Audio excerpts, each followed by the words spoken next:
열왕기상 5장 1절에서 마지막 18절까지 말씀, 우리 말씀이 좀 길지만 우리 천천히 한 목소리로 읽겠습니다. 솔로몬이 기름 부음을 받고 그의 아버지를 이어 왕이 되었다함을 두로왕 히람이 듣고 그의 신하들을 솔로몬에게 보냈으니 이런 히람이 평생에 다윗을 사랑하였음이라. 이에 솔로몬이 히람에게 사람을 보내어 이르되 당신도 알거니와 내 아버지 다윗이 사방의 전쟁으로 말미암아 그의 하나님 여호와의 이름을 위하여 성전을 건축하지 못하고 여호와께서 그의 원수들을 그의 발바닥 밑에 두시기를 기다렸나이다. 이제 내 하나님 여호와께서 내게 사방의 태평을 주시며 원수도 없고 재앙도 없도다. 여호와께서 내 아버지 다윗에게 하신 말씀에 내가 너를 이어 내 자리에 오르게 할 내 아들 그가 내 이름을 위하여 성전을 건축하리라 하신 대로 내가 내 하나님 여호와의 이름을 위하여 성전을 건축하려 하오니 당신은 명령을 내려 나를 위하여 레바논에서 백향목을 베어내게 하소서. 내 종과 당신의 종이 함께 할 것이요 또 내가 당신의 모든 말씀대로 당신의 종의 삭슬 당신에게 드리리이다. 당신도 알거니와 우리 중에는 시돈 사람처럼 벌목을 잘하는 자가 없나이다. 히람이 솔로몬의 말을 듣고 크게 기뻐하여 이르되 오늘 여호와를 찬양할지로다. 그가 다윗에게 지혜로운 아들을 주사 그 많은 백성을 다스리게 하셨도다 하고 이에 솔로몬에게 사람을 보내어 이르되 당신이 사람을 보내어 하신 말씀을 내가 들었거니와 내 백향목 제목과 잣나무 제목에 대하여는 당신이 바라시는 대로 할지라. 내 종이 레바논에서 바다로 운반하겠고 내가 그것을 바다에서 뗏목으로 엮어 당신이 지정하는 곳으로 보내고 거기서 그것을 풀리니 당신은 받으시고 내 원을 이루어 나의 궁정을 위하여 음식물을 주소서 하고 솔로몬의 모든 원대로 백향목 제목과 잣나무 제목을 주매 솔로몬이 히람에게 그의 궁정의 음식물로 밀 2만 고루와 맑은 기름 20고루를 주고 해마다 그와 같이 주었더라. 여호와께서 그의 말씀대로 솔로몬에게 지혜를 주신 고로 히람과 솔로몬이 친목하여 두 사람이 함께 약조를 맺었더라. 이에 솔로몬 왕이 온 이스라엘 가운데서 역군을 불러 일으키니 그 역군의 수가 3만 명이라. 솔로몬이 그들을 한 달에 10,000명씩 번갈아 레바논으로 보내매 그들이 한 달은 레바논에 있고 두 달은 집에 있으며 아돌이람은 감독이 되었고 솔로몬에게 또 짐꾼이 7만 명이요 산에서 돌을 뜨는 자가 8만 명이며 이외에 그 사역을 감독하는 관리가 3,300명이라. 그들이 일하는 백성을 거느렸더라. 이에 왕이 명령을 내려 크고 귀한 돌을 뜨다가 다듬어서 성전의 기초석으로 놓게 하매 솔로몬의 건축자와 히람의 건축자와 그발 사람이 그 돌을 다듬고 성전을 건축하기 위하여 제목과 돌들을 갖추니라. 아멘. 오늘 본문은 솔로몬 왕이 두로왕 히람의 도움을 받아서 하나님의 성전에 기초를 놓는 이야기입니다. 저는 이 말씀을 묵상하면서 계속해서 이런 질문이 들었습니다. 하나님의 성전을 건축하는 일에 이방 나라 왕의 도움을 받는 것이 합당한가? 라는 질문입니다. 쓸데없는 질문인 것처럼 보이지만 의외로 우리의 신앙생활에서 중요한 질문이 될 수 있습니다. 솔로몬 왕이 두로왕 히람의 도움을 받을 수밖에 없었던 것은 성전 건축에 필요한 자재들을 이스라엘 땅에서 다 구할 수 없었을 뿐 아니라 성전을 건축하는 기술도 그들에겐 없었기 때문입니다. 이에 반해 두로에는 백향목과 잣나무가 무성했고 성전 건축에 필요한 건축 기술을 가진 경험이 많은 기술자들도 많이 있었던 것 같습니다. 그래서 오늘 말씀 마지막 절에 보면 이 왕이 명령을 내려 크고 귀한 돌을 떠다가 다듬어서 성전의 기초석을 놓게 하며 솔로몬의 건축자와 히람의 건축자와 그발 사람이 그 돌을 다듬고 성전을 건축하기 위하여 제목과 돌들을 갖추니라 라고 말씀하고 있습니다. 솔로몬의 건축자와 히람의 건축자와 그발 사람이 힘을 합하여 성전의 기초 공사를 했다라고 말씀하고 있습니다. 하나님의 성전의 기초 공사에 이방인들이 참여했다는 것은 의미가 클 수 있습니다. 하나님의 성전이 단지 이스라엘 백성들만의 성전이 아니라는 의미일 수 있습니다. 하나님은 모든 민족의 하나님이시기 때문입니다. 모든 민족의 예배를 받으셔야 마땅한 분이시기 때문입니다. 베드로가 주는 그리스도시요 살아계신 하나님의 아들이십니다 라는 신앙 고백을 했을 때 예수님께서 내가 이 반석 위에 교회를 세우리니 음부의 권세가 이기지 못할 것이다 말씀하셨습니다. 누구든지 베드로와 같은 신앙 고백을 한다면 하나님의 백성이 되어서 살아계신 하나님을 예배하게 될 것이라는 의미를 이 오늘 말씀에서도 찾을 수 있습니다. 그런데 문제는 히람의 건축자들이 이 두로와 시돈의 건축자들이 어떻게 그런 건축 기술을 가질 수 있었을까 하는 것입니다. 짐작하건대 그들의 기술은 어쩌면 이방 신전들을 지으면서 발전된 기술일 것입니다. 솔로몬의 성전이 건축되기 전에 하나님의 언약궤는 성막에 있었습니다. 이스라엘 백성들은 장막을 만들고 세우는 일에는 전문가였습니다. 그러나 하나님께서 솔로몬을 통해서 세우려고 계획하신 큰 돌들과 나무들을 다듬어서 성전을 세우는 일에는 아무런 경험이 없었습니다. 그렇다고 이방 신전을 세우던 기술자들을 하나님의 성전을 세우는 일에 참여하게 하는 일에 대해서 모두 다 그럴 수 있지라고 생각하지 않았을 것입니다. 이건 좀 아니지 않는가? 이런 문제의식을 가진 사람들이 많이 있었을 것입니다. 분명 당시에도 보수적인 생각을 가진 백성들 가운데는 이런 논쟁이 있었을 것입니다. 솔로몬 왕이 우상을 섬기는 이방인들을 고용해서 거룩하신 하나님의 성전을 짓는다고? 이방 신전을 짓던 기술자들이 거룩하신 하나님의 성전을 짓는 것을 하나님께서 기뻐하실까? 이런 문제 제기를 하는 사람들이 있지 않았을까요? 여러분은 어떻게 생각하십니까? 지금은 대부분의 교회들이 찬양 예배를 드립니다. 예배 시간에 기타와 전자악기와 드럼을 치면서 찬양을 하는 것이 이제 자연스러워졌습니다. 그런데 몇십 년 전만 해도 한국 교회에서는 예배 시간에 기타를 치고 드럼을 치는 것을 용납하지 못했습니다. 세상 음악에 쓰는 악기들을 어떻게 신성한 예배에 쓸 수 있냐라고 무서운 장로님들이 청년들을 혼내는 일들도 많이 있었습니다. 제가 사역했던 선교단체가 한국교회에서 거의 최초로 1970년도 초에 화요 모임을 시작하면서 기타 치고 드럼 치면서 찬양 예배를 시작했는데 그 때문에 당시 교회로부터 이단이라는 비판을 많이 받았습니다. 오늘날도 보수적인 신앙을 가진 분들 가운데는 예배 시간에 찬송가 외에 복음성가를 부르는 것을 받아들이기 어려워하시는 분들이 많이 계십니다. 복음성가는 청년들끼리 자기들끼리 놀면서 가볍게 부르는 세상 노래와 찬양의 중간쯤 되는 그런 노래라고 생각을 많이 합니다. 찬송가는 거룩한 찬양이지만 복음성가는 좀 덜 거룩한 그런 찬양이라고 생각합니다. 요즘 사회 불안 요소들이 많아져서 심리 상담 센터들이 많이 생기고 있습니다.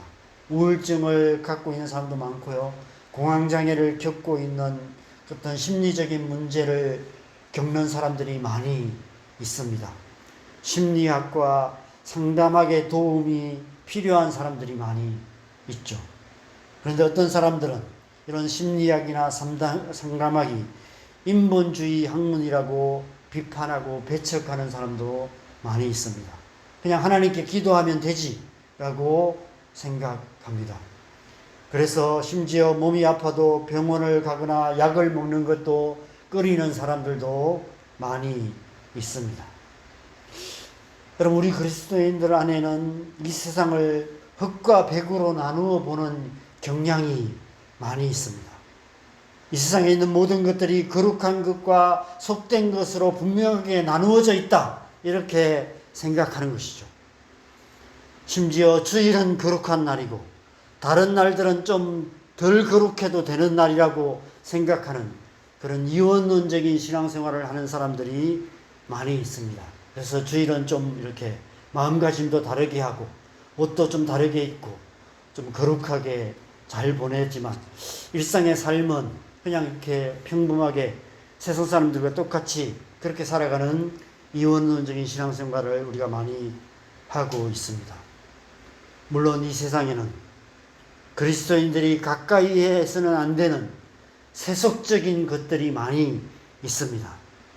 그런 것들이 우리의 삶에 또 교회 안에 들어오지 못하도록 철저하게 경계해야 합니다. 그런데 문제는 무엇이 세속적인 것이냐 하는 것입니다.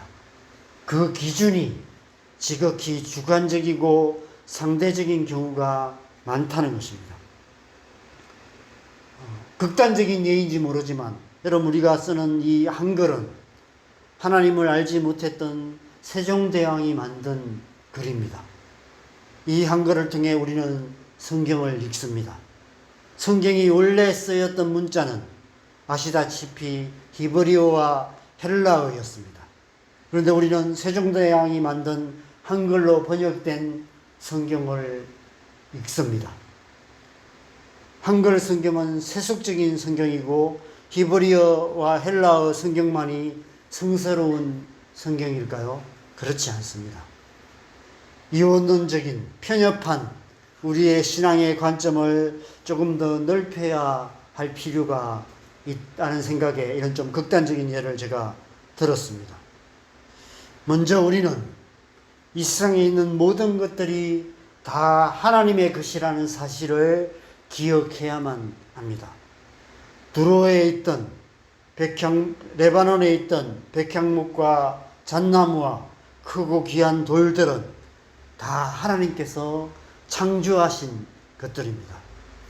두로의 기술자들이 가진 건축 기술들도 하나님께서 인간에게 주신 지혜로 인해서 개발된 것입니다. 물론 그 기술이 개발되는 과정 가운데 이방신전을 만드는 것을 통해서 그 기술들이 생기고 다듬어지긴 했지만 그 지혜의 근원은 하나님의 지혜로부터 시작된 것입니다. 그 하나님의 지혜를 하나님의 성전을 건축하는 데 써서는 안 되는 이유가 있을까요? 저는 없다고 생각합니다. 또 하나 기억해야 할 것은 하나님의 지혜가 온 땅을 다스리고 있다는 것입니다. 우리가 인본주의라고 치부하는 학문들 가운데도 하나님의 지혜가 담겨져 있습니다. 심지어 불교 경전 가운데도 하나님의 지혜가 많이 담겨져 있습니다. 법륜스님이 이렇게 강의를 많이 하는데 가끔 그 강의를 들어보면 그 강의 가운데도 하나님의 지혜가 번뜩이는 그런 모습들이 담겨져 있는 경우가 많이 있습니다. 우리가 세속적인 것이라고 꺼려하는 것들 가운데도 그리스도인의 삶에 유익한 요소들이 들어있다는 것입니다. 왜냐하면 그 모든 것들은 하나님의 지혜로 말미암아 생겨난 것들이기 때문입니다. 그 속에 있는 하나님의 지혜를 잘 발견해서 그 지혜를 우리의 삶에 잘 활용한다면 그것이 우리에게 유익이 될 수 있다는 것입니다. 물론 성스러운 것과 속된 것, 거룩한 것과 거룩하지 않은 것을 잘 구별하고 경계선을 분명하게 긋는 일은 꼭 필요합니다. 지혜라는 히브리어 호크마의 정의 자체가 그러합니다. 어제 말씀드린 것처럼 옳고 그름을 잘 분별하는 능력, 해야 할 것과 하지 말아야 할 것을 잘 선택할 수 있는 능력이 바로 지혜입니다. 우리는 하나님의 지혜로 날마다 순간마다 올바른 선택을 해야만 합니다. 그래야만 하나님의 백성답게 살 수 있고 하나님 나라를 세워갈 수 있습니다. 그런데 문제는 이 세상에 있는 것들 가운데 절대적인 것은 별로 없다는 것입니다. 절대적으로 선한 것도 없고 절대적으로 악한 것도 없습니다. 우리가 보기에 선한 것들 속에도 악의 요소가 있을 수 있고 이 세상을 시끄럽게 만드는 끔찍한 악을 행하는 사람들도 자기 가족들은 끔찍히 사랑하는 선한 면도 있다는 것입니다. 여러분, 돈은 선한 것일까요? 악한 것일까요? 동전의 앞뒷면이 있는 것처럼 돈은 선한 면도 있고 악한 면도 있습니다. 우리가 돈을 사랑하면 돈은 악한 것이 되는 것입니다.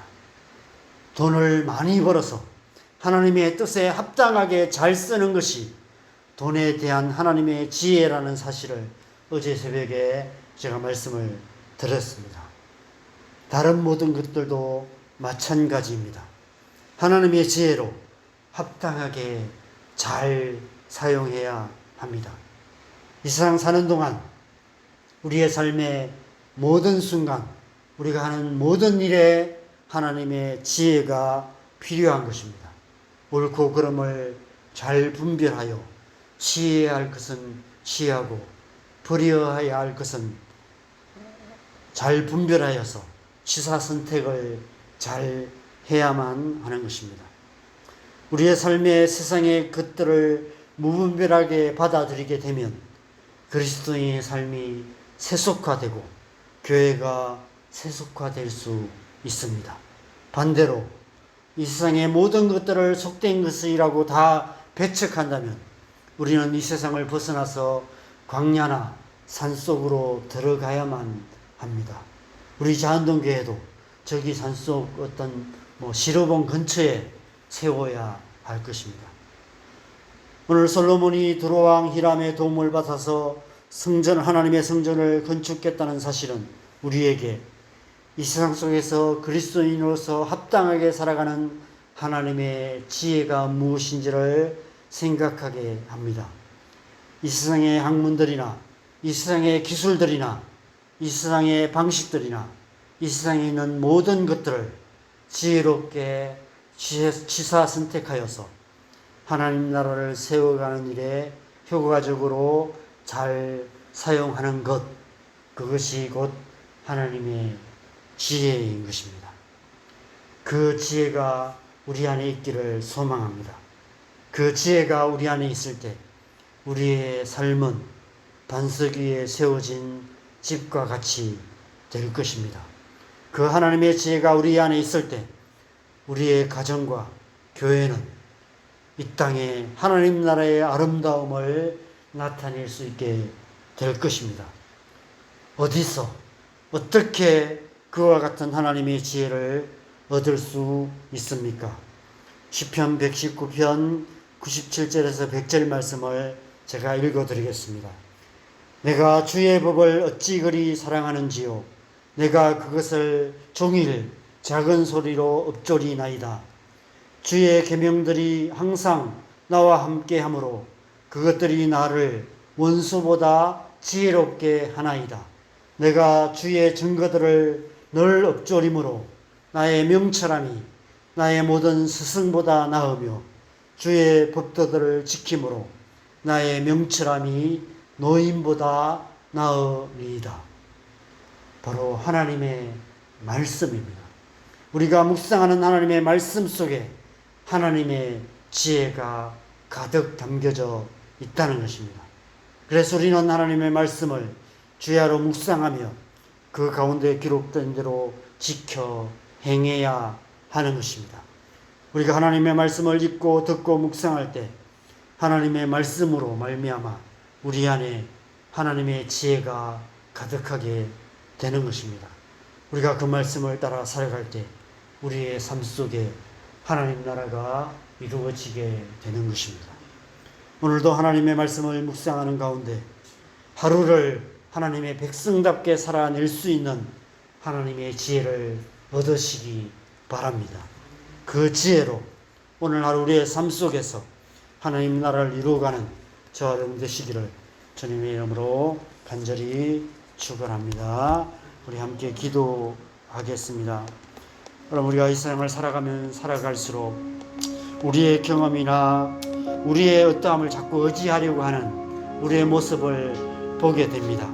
그래서 나이가 들수록 요즘 꼰대라는 말도 유행이 되고 있는데 우리가 그런 소리를 듣게 되는 그런 경우들도 많이 있습니다. 참 더 지혜가 필요한 때인 것 같습니다. 요즘 세대들이 어른들의 말을 잘 안 듣습니다. 아무리 옳은 소리를 해도 꼰대라는 말만 듣습니다. 옳은 말을 해야 되지만, 옳은 가르침을 줘야 되지만 지혜롭게 잘 해야 되는 것 같습니다. 하나님의 지혜가 정말 많이 필요한 것 같아요. 우리의 자녀들만 봐도 그렇고요. 여러분 자녀도 마찬가지겠죠. 하는 모습 보면 마음에 안 드는 것도 많이 있고, 좀 저렇게 하면 안 되는데, 그래서 뭔가 좀 이렇게 가르침을 주고 싶은데 잘못했다가는 또 마음만 상하게 되는 경우들도 많이 있습니다. 교회 안에도 그런 일들이 많이 있죠. 새신자들 가운데 뭔가 나는 나름대로 선한 마음으로 조언을 했는데 상처받는 경우들이 많이 있습니다. 하나님의 지혜가 많이 필요합니다.